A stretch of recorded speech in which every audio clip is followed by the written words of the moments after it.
वापस आऊंगा। उन्होंने जाके दो जलसे किए और उसकी वजह से ज़िमनी इलेक्शन के अंदर तहरीक इंसाफ ने जीत के दोबारा हुकूमत बनाई पंजाब के अंदर। इमरान खान आठ सीटों से खड़े हुए, 7 सीटों से जीते। ये क्या पैगाम दे रहे हैं इन घुसपैठियों को, ये जो बैठे हुए हैं मसनद पे, कि इमरान खान के अलावा लोग और किसी को पसंद नहीं करते।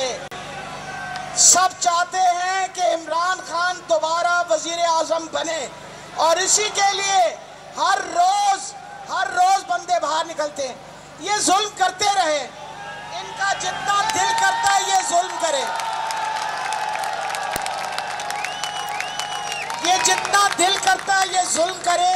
ये बताती चली जाऊं, राना सनाउल्लाह तुम अपनी मूंछों को ताव दो और हम खड़े हैं तुम्हें घसीटने के लिए। बाहर तो निकलने की कोशिश किया करो, बाहर तो निकलते नहीं हो।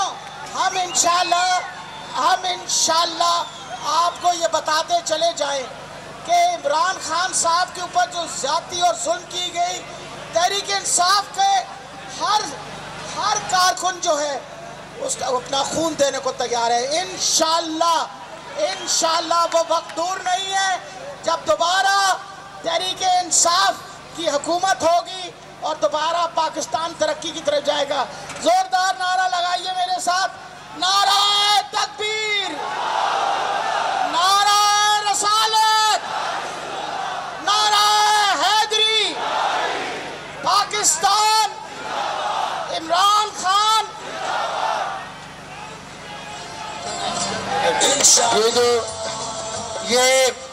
ये जो मेरे लेफ्ट साइड पे